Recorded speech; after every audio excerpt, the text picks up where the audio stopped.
Good morning. Good to see y'all for another drive-through with Dan.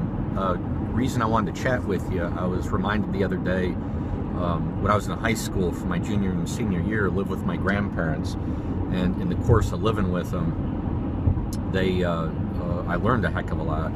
And one of the things we were doing is at one point we were moving a lot of furniture and stuff around, in and out, buying some new stuff, and so I was helping them carry stuff in and out on a regular basis. And I was a strong young man, and I would load myself up with all sorts of stuff, and I'd stagger in the house and put it down, and I'd stagger back out with another load. And I was just, quite frankly, very proud of how hard I was working, what a good job I was doing. So my grandfather was very nice, and he brought me over and said, "Hey, take a break, let me talk to you."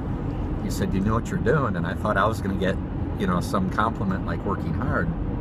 And he said, "Well, what you're doing is carrying a lazy man's load." He said, "You're carrying so much stuff. Number one, you may hurt yourself. Number two, there's very good odds you're going to fall over and break a lot of stuff or make marks in the wall."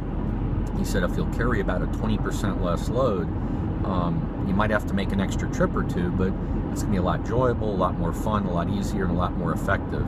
And so the reason I wanted to share this with you is I see a lot of teams of people in business that are carrying a lazy man's load. They're just working like the devil. They're working hard, and I have great respect for that work ethic, but they're not necessarily working smart. And while there's this flurry of activity, it's not necessarily all important activity.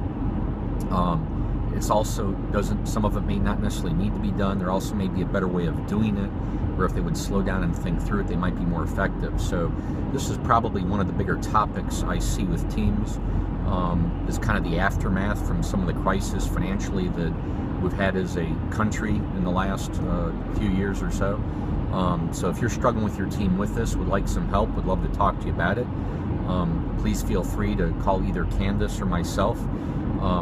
The office number is 1-800-786-4332, and my extension is 108, and hers is 106. Thank you.